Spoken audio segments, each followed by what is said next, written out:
함께 보실 하나님 말씀 창세기 27장 30절에서 45절까지의 말씀 봅니다. 창세기 27장 30절에서 45절까지입니다. 한 절씩 교독하겠습니다. 이삭이 야곱에게 축복하기를 마침에 야곱이 그의 아버지 이삭 앞에서 나가자 곧 그의 형 에서가 사냥하여 돌아온지라.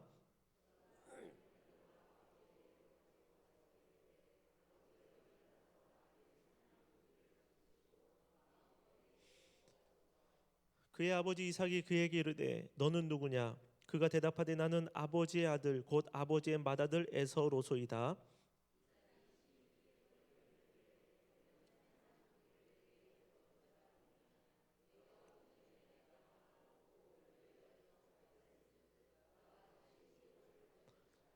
에서가 그의 아버지의 말을 듣고 소리질러 슬피 울며 아버지에게 이르되 내 아버지여 내게 축복하소서 내게도 그리하소서.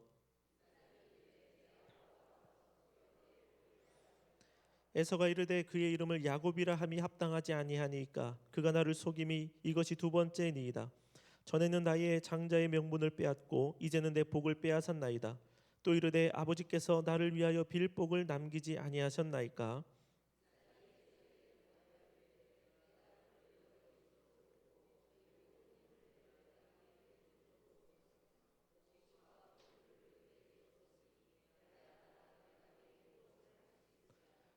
에서가 아버지에게 이르되 내 아버지여 아버지가 빌 복이 하나뿐이리이까 내 아버지여 내게 축복하소서 내게도 그리하소서 하고 소리를 높여 우니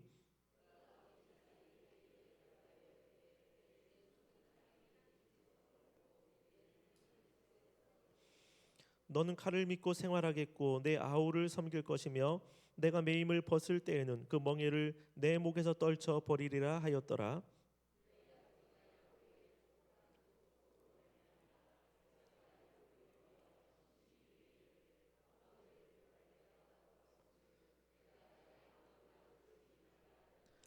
맏아들 에서의 이 말이 리브가에게 들리매 이에 사람을 보내어 작은 아들 야곱을 불러 그에게 이르되 내 형 에서가 너를 죽여 그 한을 풀려 하니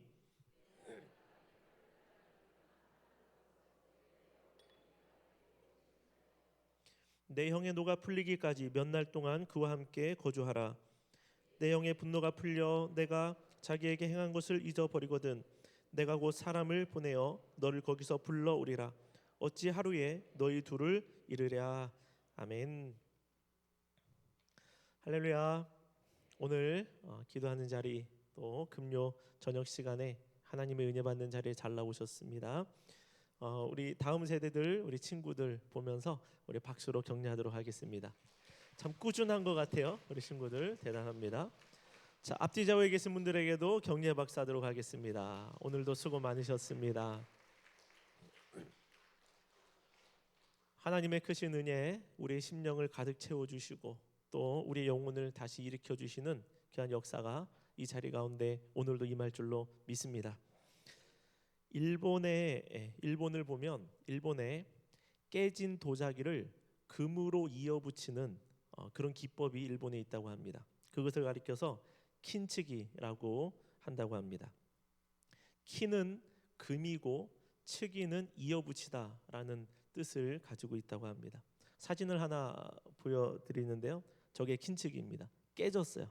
깨어졌는데 금으로 이어붙인 겁니다. 예쁘죠? 멋있죠? 작품 같습니다.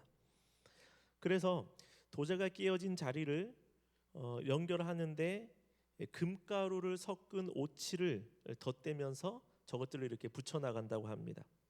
그래서 처음보다 더 값지고 고귀한 그런 그릇이 만들어집니다. 이렇게 보면 흠이라는 것도 잘 다스려지고 잘 만져지면 부끄러움이 되는 것이 아니라 아주 돋보이는 그런 작품이 될 수 있음을 알게 됩니다.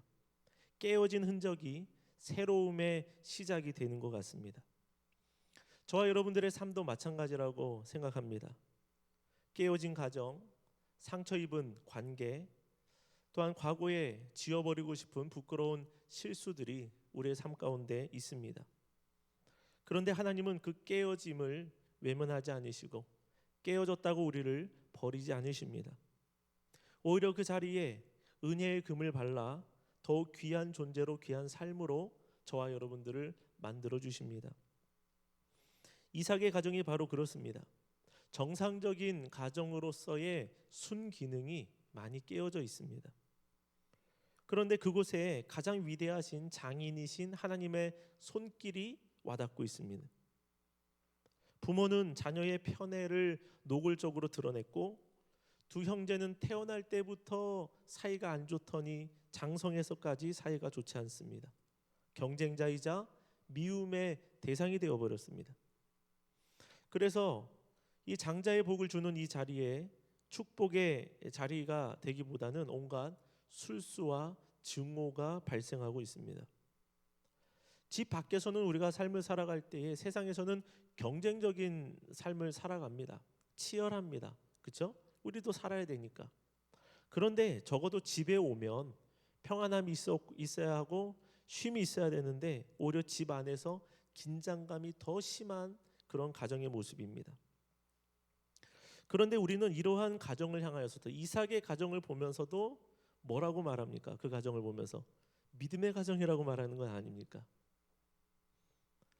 아브라함도 그렇고 이삭도 그렇습니다. 이삭의 아버지 아브라함을 보아도 그의 가정으로 보면 연약함이 심히 많습니다. 남편으로서의 모습도 약하고 또한 자녀를 낳는 과정에서 수많은 실수들을 했고 그리고 그 주변에는 수많은 대적들이 늘 넘쳐나고 있었습니다. 창세기에 총 4명의 족장들이 나오는데 생각만큼 이 4명의 족장들이 인간적인 모습을 많이 보여주었습니다. 믿음의 가정의 모습도 많이 보여주었지만 또 한편으로는 인간적으로 연약한 모습들을 많이 드러내 보여주었습니다. 이것은 우리 인간이 얼마나 연약한 존재인지를 우리에게 너무나 잘 보여주고 있습니다. 믿음이 있다고는 하는데 믿음이 잘 드러나지 않는 겁니다. 그럼에도 불구하고 하나님의 구속이라는 것이 너무나 신비롭다는 것이 이런 인간의 연약함이 있음에도 하나님이 그들의 믿음을 세워가시고 하나님의 뜻을 내버려 두지 아니하시고 하나님의 뜻을 너희가 망쳤다라고 깨뜨려 버리고 마는 것이 아니라 다시 빚으시고 세우셔서 하나님께서 더욱더 아름답고 멋진 그 귀한 구속사의 일들을 하나님이 이루어가고 계신다는 것입니다. 이 모든 것은 누구의 공로일까요? 인간의 편에서 그래도 알아줄 만한, 인간의 입장에서 알아줄 만한 그러한 업적이 그들에게 있는 것일까요? 아니면 이 모든 것이 전적인 하나님의 은혜인 것일까요? 만일 하나님이 간섭하지 않으셨다면 아브라함이나 이삭이나 여러 번 망했어도 벌써 망했을 겁니다. 아마 수십 번 망했을 겁니다. 아내를 이미 빼앗겨서 호라비로 살아갈 수도 있었을 것이고 우물을 팔 때 물이 나오지 않았거나 골짜기로 이삭이 쫓겨갔을 때 그것으로 끝났다면 그 이전에 100배의 축복을 받았어 봤자 이미 그것이 다 계속 말라갈 수밖에 없었을 것입니다. 다시 말해서 하나님의 섭리하심이 아브라함을 아브라함 되게 하였으며 이삭을 이삭 되게 하셨고 그들의 가정을 믿음의 가정이라고 불릴만 하도록 하나님이 만들어 주셨다는 사실입니다. 저와 여러분들의 삶도 마찬가지입니다. 오늘 우리가 이 말씀을 통하여서 나라는 존재도 아브라함과 이삭보다 더했으면 더했지 그 어리석음이 그들보다 적지 않다라는 것을 고백할 필요가 있습니다. 그럼에도 불구하고 여전히 소망이 있는 이유는 무엇이냐면 하나님께서 깨어진 도자기와 같은 그런 나를 존귀하신 예수 그리스도를 통하여 더 귀한 자로 만들어 주시고 있기 때문이라는 사실입니다. 하나님이 오늘날 저와 여러분들을 붙들고 계십니다. 하나님이 우리를 지켜주고 계시는 것입니다. 그 깨어진 도자기를 이어붙이는 오칠과 금가루는 저와 여러분들에게 무엇입니까? 예수 그리스도의 십자가 보혈인 줄로 믿습니다. 예수 그리스도의 십자가 보혈을 통하여서 저와 여러분들이 온전함을 입게 되었고 하나님 보시기에 걸작품이다라고 불려지게 된 줄로 믿습니다. 그러므로 하나님이 저와 여러분들의 유일한 소망이 됩니다. 또한 미래가 되어집니다. 우리는 오늘의 말씀을 통하여서 깨어진 인생을 하나님께서 어떻게 세워가시는가, 어떻게 사용하시는가, 그것을 보기를 원하고, 우리의 약함보다는 그래서 하나님의 온전하심을 다시 한번 사모하는 이 시간이 되어지기를 소망합니다.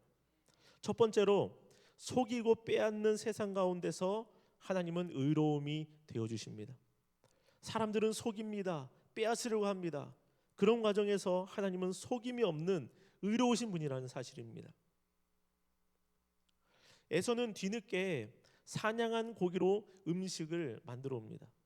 야곱이 그 아버지를 속이고 아버지의 복을 받고 나가자마자 이에 곧 에서가 들어왔습니다. 아주 시간이 아주 기가 막혔던 것 같아요. 잘못하면은 도중에 에서가 들어왔다면 어떻게 됐을까요? 저는 잘 모르겠습니다. 그런데 야곱이 그 일을 끝내자마자 에서가 곧 들어왔습니다. 에서는 그 자리에서 이미 자신이 받아야 할 장자의 축복이, 그 맏아들의 축복이 동생에게 넘어간 것을 알게 됩니다. 에서는 자신의 경박함을 생각하지 않고 모든 것을 야곱의 탓으로 돌립니다. 동생이 장자권을 빼앗아 갔다는 것이죠. 나는 피해자라는 의식이 여기에 가득 차 있습니다. 나는 문제 없는데, 나는 이상이 없는데 동생 잘못 만나가지고 저 이상한 동생 때문에 내 인생이 이렇게 꼬이고 내 인생이 이렇게 불행해졌다라고 이야기하는 것입니다. 그러나 분명한 것은 에서는 분명 하나님의 것을 가볍게 여겼고 그 결과 지금 크게 후회할 수밖에 없는 겁니다. 34절의 말씀을 보면 에서가 그의 아버지의 말을 듣고 소리질러 슬피 울며 아버지에게 이르되, 소리질러 슬피 운다라는 이것은 이전에 개역 한글 버전에서 뭐라고 기록되었냐면 그가 방성대곡했다, 통곡했다, 이런 뜻입니다. 세상 무너진 것과 같은 슬픔으로 땅을 치며 통곡하는 겁니다. 화를 내고 있는 모습일 수도 있습니다. 그의 이러한 모습에는 삶의 절망이 깊이 스며들어 있습니다. 그러나 이미 놓쳐버린 이 시간은요, 어떤 통곡으로도 되돌릴 수 없게 되었습니다. 후회할 일들, 통곡할 일들을 만들어내는 삶이 죄인들의 삶입니다. 여기에 비극이 있습니다. 만약에 내가 과거에 이랬더라면, 이런 마음이 있는 거죠. 선악과를 먹지 않았더라면, 노아를 조롱하지 말고 나도 방주에 올라탔더라면, 팥죽 한 그릇에 장자권을 팔지 않았더라면, 뭐뭐 했더라면이라는 이 용어를 우리가 인생 가운데, 삶 가운데 얼마나 많이 쓰는지 모릅니다. 그러나 돌이킬 수 없는 일이 발생해 버렸습니다. 야곱은 얻어냈고 에서는 잃어버렸지만 두 사람 모두 다 허물이 없다고 말할 수 없습니다. 하나는 교묘하게 빼앗았고 그것을 위해 거짓말도 행하였고, 하나는 가볍게 여겼고 스스로 버렸습니다. 세상이 이런 구조입니다. 속여 취하는 자들이 있고 어리석어 잃어버리는 사람들이 있습니다. 이 땅은 무엇인가를 가지려고 서로 다툽니다. 그리고 내가 가지지 못했을 때 어떻게 합니까? 원망합니다. 저 사람 탓으로 돌립니다. 나는 그 과정 가운데서 괜찮다라고 생각을 하는 것이죠. 그 중심에는 욕심이 들어차 있는 것입니다. 이 욕심은 심지어 가족 간의 관계도 깨뜨릴 만큼 위중합니다. 우리는 우리의 삶을 붙들어봐야 잘 돌아볼 필요가 있는 것입니다. 내가 피해의식을 가지고 있다고 생각될 수 있지만, 그러나 우리 중심에 하나님께서 지적하시는 무엇인가가 있는 건 아닌가 돌아봐야 됩니다. 이런 이야기를 우리가 볼 때에 오늘 우리가 읽은 말씀은 그럼 절망적인 스토리로만 끝나고 진행이 되는 것인가? 하나님은 우리에게 한 말씀을 전해주십니다. 로마서 8장 28절의 말씀을 보면 같이 한번 읽습니다. 우리가 알거니와 하나님을 사랑하는 자 곧 그의 뜻대로 부르심을 입은 자들에게는 모든 것이 합력하여 선을 이루느니라. 아마 성경에서 가장 많이 인용되는 구절 중에 하나일 것입니다. 이 말씀은 단순히 위로나 좋은 말을 주는 것이 아닙니다. 실제로 하나님은 선을 이루시는 분이십니다. 선을 만들어 가시는 분이십니다. 일을 시작하시고 일을 진행하시고 일의 열매를 결과를 가져오시는 분이 우리 하나님이십니다. 이 모습이 이삭의 가정에도 그대로 드러나고 있습니다. 하나님은 이삭도 그렇게 하셨고 이삭의 아들 야곱도 그 일을 시작하고 계십니다. 야곱이 성숙하게 되는 과정들을 보면 그는 이 일로 인하여서 고생을 된통하게 되지만, 한마디로 임자를 만나게 되지만, 이 과정을 통하여서 그는 성숙해 됩니다. 하나님이 그를 성숙으로 빚어가십니다. 하나님을 바라보게 합니다. 베델을 경험하게 하나님께서 하십니다. 에서도 마찬가지죠. 이삭이 에서에게 빌어줄 복이 딱히 없었어요. 그래서 이삭이 무엇이라고 빌고 있냐면 40절을 보면 너는 칼을 믿고 생활하겠고, 자식을 향해서 이렇게 빈다라는 것이 여러분 쉽지 않죠. 그러나 이 구약 시대의 자녀를 향하여 비는 것은 하나님의 말씀이 그를 통하여 그에게 흘러 들어가는 것입니다. 너는 칼을 믿고 생활하겠고 내 아우를 섬길 것이며 내가 매임을 벗을 때에는 그 멍에를 내 목에서 떨쳐 버리리라 하였더라. 이것을 보면 정말로 저주가 그의 삶 가운데 임한 것 같습니다. 그런데 하나님께서는 이 에서도 버리지 않으셨다는 것입니다. 에서가 나라를 이룹니다. 에돔이라는 강력한 나라를 이루게 됩니다. 비록 축복의 1순위는 아니었지만 에서의 삶도 하나님의 손에 들려져 있다는 것입니다. 하나님은 누구도 함부로 버리지 않으십니다. 하나님은 이 에서도 세상 가운데 멸시를 당하게 두지 않으셨습니다. 우리는 우리의 삶을 볼 때 스스로 내던지고 스스로를 내던질 때도 있고 아니면 속일 때도 있고 속임을 당할 때도 있습니다. 그런 세상을 저 여러분들이 살아갑니다. 그러나 이 세상 가운데서 우리가 분명히 기억해야 할 것은 무엇이냐면 하나님은 의로우신 분이라는 사실입니다. 심지어 우리는 우리 자신도 잘 믿지 못할 때가 있어요. 나라는 존재, 참 연약한 존재임을 우리가 잘 알고 있지 않습니까? 그러나 하나님은 속이는 분이 아니십니다. 하나님은 또한 속는 분도 아니십니다. 하나님은 의로운 분이십니다. 그 의로우심을 가지고 우리의 삶을 붙들어주고 계시고 그 의로우심을 가지고 우리의 삶을 지켜주고 계신다는 것이죠. 그래서 우리가 연약합니다. 우리의 삶이 흔들립니다. 그러나 의로우신 하나님이 저와 여러분들을 붙들고 계시기 때문에 우리의 삶이 의로움으로 나갈 수 있는 것이죠. 속이는 자리에서 의로움, 또 속임을 받은 그 자리에서도 의로움으로 나갈 수 있게 되는 것입니다. 하나님에게는 술술한 것이 없습니다. 우리가 믿고 있는 그 말씀을 우리가 잘 믿었는데 나중에 가서 그 뜻이 아니었는데 이렇게 말씀하지 않으시는 거예요. 하나님은 교묘한 함정, 오해거리를 갖게 하지 않으십니다. 하나님은 그 속마음을 우리에게 감추시지도 않습니다. 하나님께서는 기뻐하시는 것이 무엇인지를 명확하게 우리에게 알려주셨고 하나님이 싫어하시는 것이 무엇인지를 우리에게 명확하게 가르쳐 주심으로 인하여서 신앙생활을 제대로 할 수 있는 그 길들을 우리에게 다 알려주셨습니다. 그 하나님은 모든 것이 합력하여 선을 이루시는 분이신 줄로 믿습니다. 이삭의 가정처럼 깨어졌다고 할지라도 하나님은 그 가정을 의로움으로 계속적으로 만들어가고 계시는 것입니다. 그래서 우리는 우리를 바라보는 것이 아니라 우리의 의로움이 되신 여호와 하나님을 늘 소망하고 붙들어야 될 줄로 믿습니다.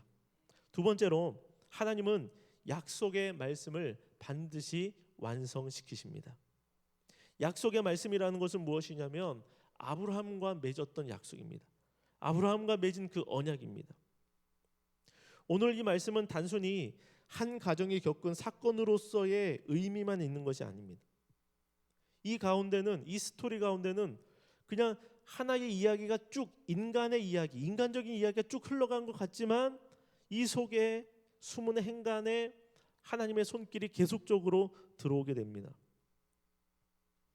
인간의 연약함 가운데도 하나님께서 약속하신 바를 하나님은 계속적으로 이어가고 계시는 거죠. 우리 하나님의 섭리가 대단한 것이 우리 하나님은 이 모든 일들, 그 쌍둥이들이 리브가의 뱃속에 있을 때에 하나님께서 말씀해 주신 큰 자가 작은 자를 섬길 것이다 라는 이 말씀을 이루시는데 하나님께서 에서를 격동하셔서 팥죽 한 그릇에 장자권을 팔도록 만드신 것이 아닙니다. 또한 리브가나 야곱에게 천사를 보내셔서 야 지금이다 이삭을 속여라 이런 말씀 하신 적이 없습니다. 그런 것은 하나님의 방법이 아니기 때문에 그렇습니다. 이 사건은 하나님의 지시가 아닌 철저히 인간의 판단으로부터 시작된 내용들입니다. 그러나 그것이 인간의 판단으로 진행되었다고 할지라도 그 인간의 어그러진 욕망과 연약함이 드러나는 그 자리에서 자연스럽게 하나님은 하나님의 뜻을 이루어 가십니다. 마치 개입하지 않는 것 같은데, 하나님이 여기서 안 드러난 것 같은데 이상하게 하나님의 뜻대로 진행되어져 가는 일들이 일어난다는 것입니다. 마찬가지입니다. 저와 여러분들도 구원을 받았습니다. 확신하시죠? 예수 그리스도의 은혜로 우리가 구원을 받았습니다. 구원받은 하나님의 백성은 하나님께서 구원의 길로 완성시켜 가십니다. 인도해 가십니다. 견인이라고 하죠. 앞에서 이끌어 가시는 것입니다. 견인이 왜 필요합니까? 여러분, 차도 견인차가 왜 필요합니까? 고장나서 퍼지기 때문에 견인차가 필요한 거예요. 성령 하나님께서 우리를 견인해 가신다는 게 무엇입니까? 우리가 때때로 퍼진다는 거예요.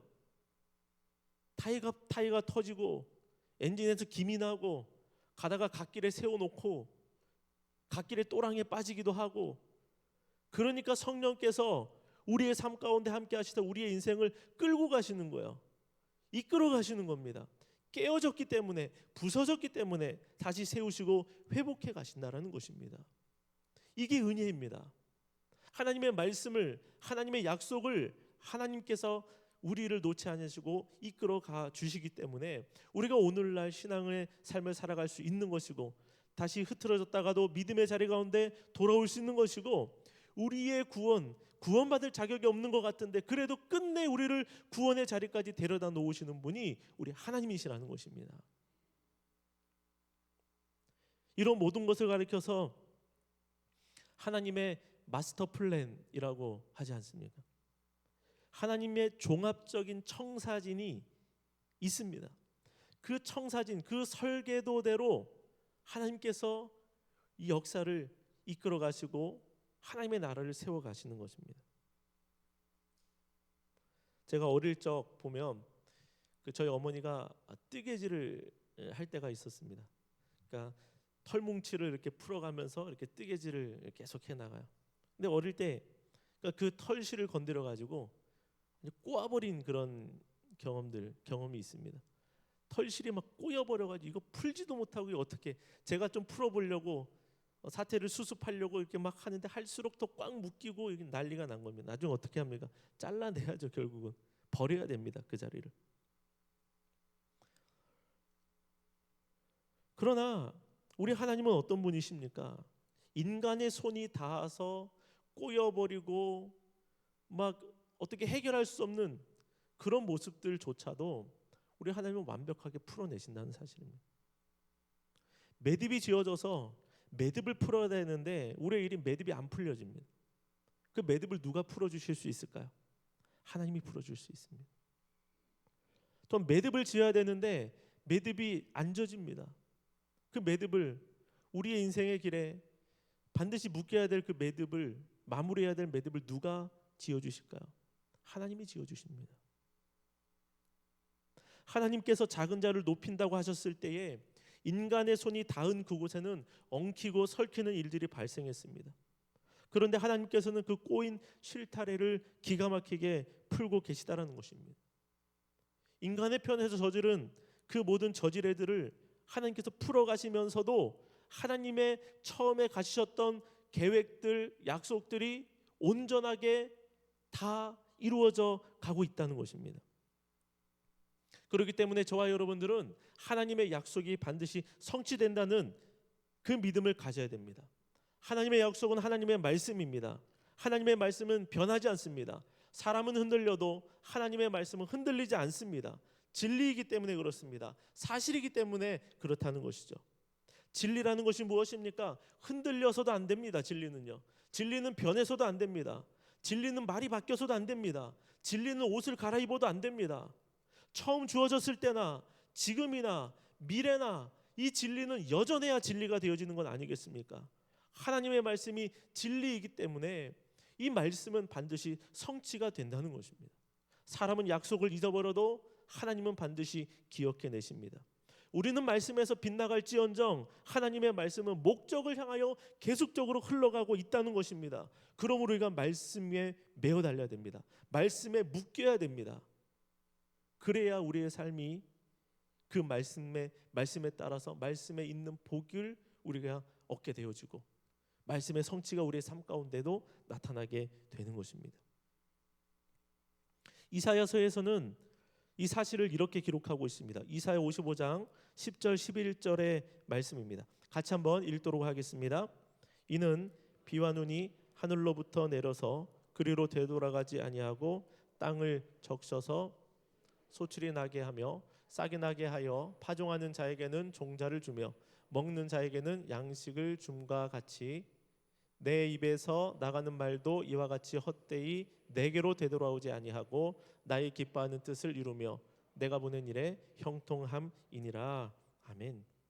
하나님께서 이른 비와 늦은 비를 내려주십니다.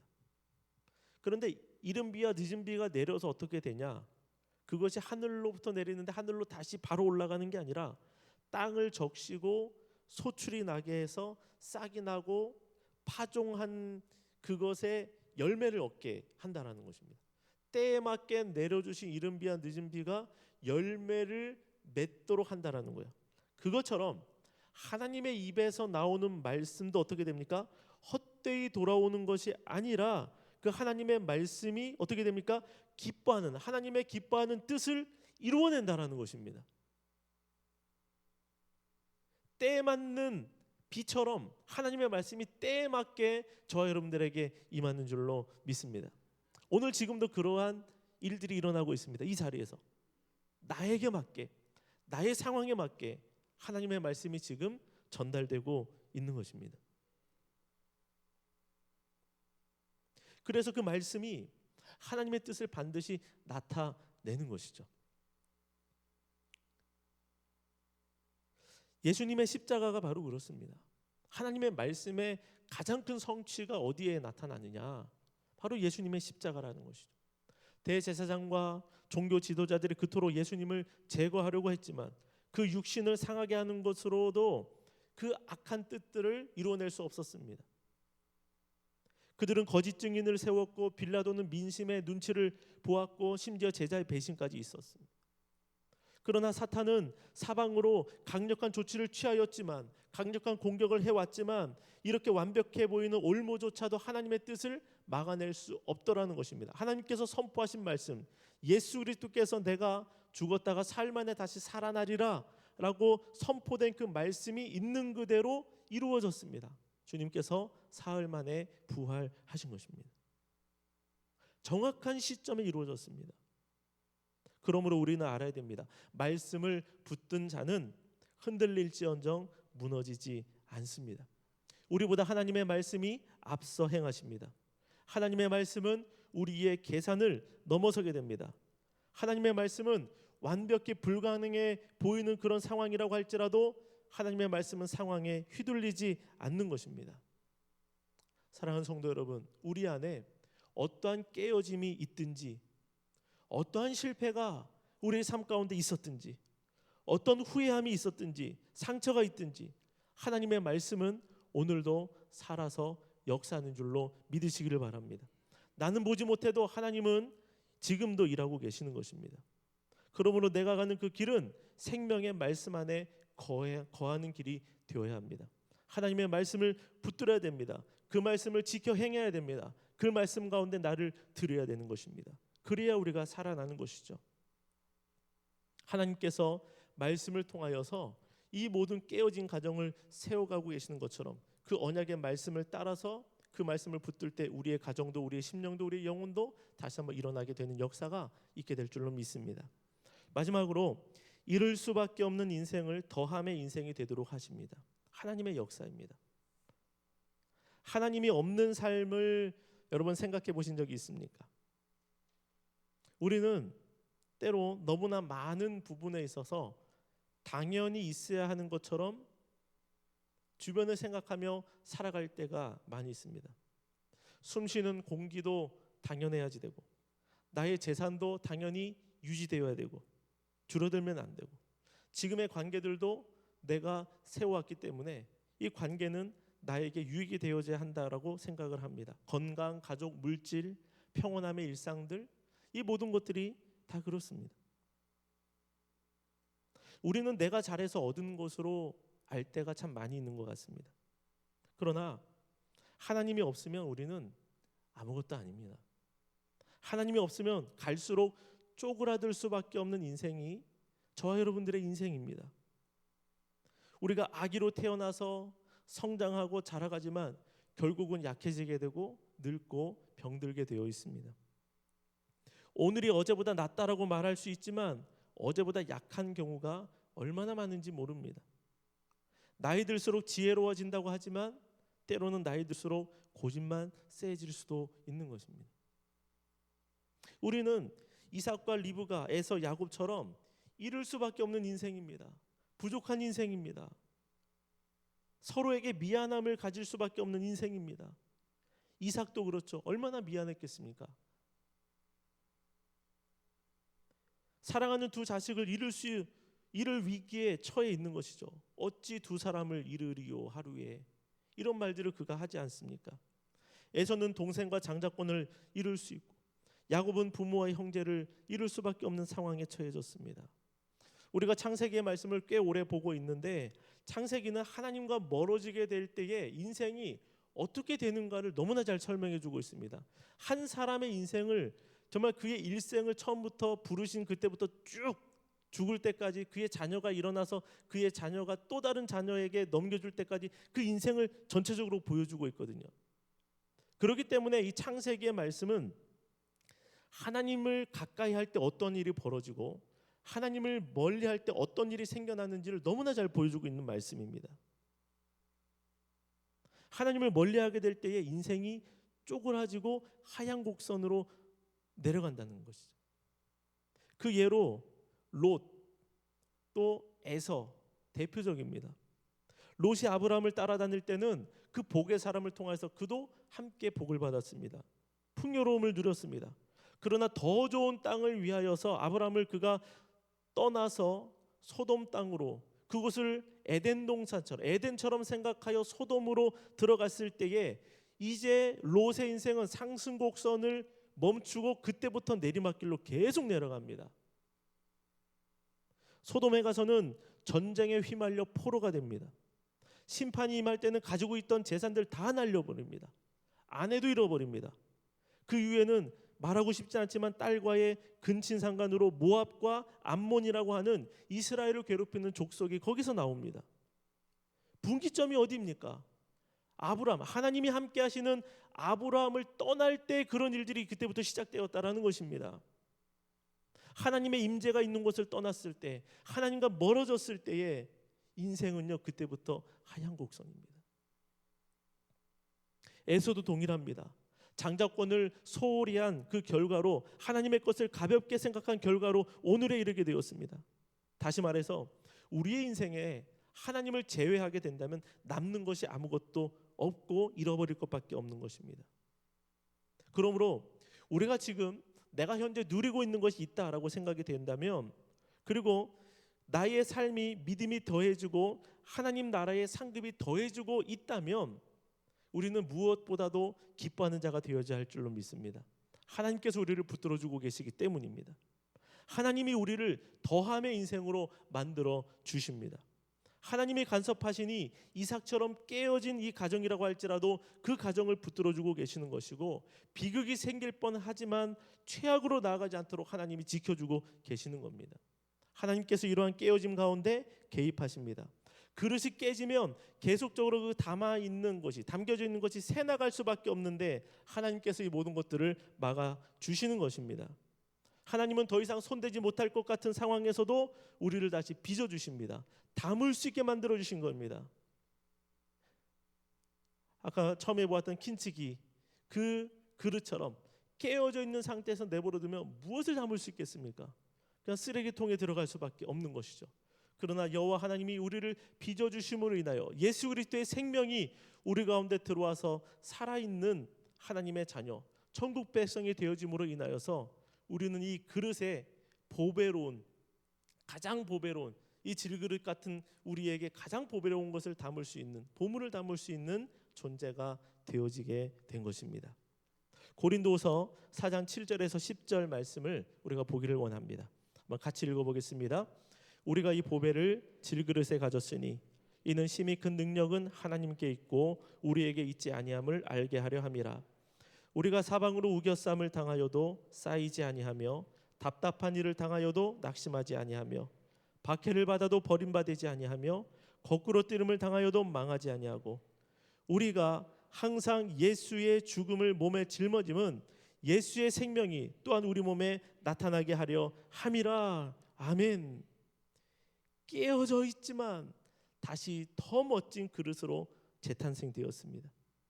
깨어진 우리를 하나님의 은혜를 담는 그릇 되게 하셨습니다. 우리가 아예 망할 수 있지만 망하지 아니하고 박해를 받아도 버림받아지지 않았습니다. 거꾸로 뜨름을 당하여도 그렇게 그 상태로 내버려지지 않는다라는 것이죠. 이 모든 것이 하나님의 은혜입니다. 예수 그리스도로 인하여서 우리의 수고가 헛되지 않게 되었다는 사실입니다. 우리는 우리의 수고 봉사하는 것 또한 마찬가지입니다. 예수님으로 인하여서 더 이상 상급을 잃어버릴 걱정을 하지 않아도 되는 것입니다.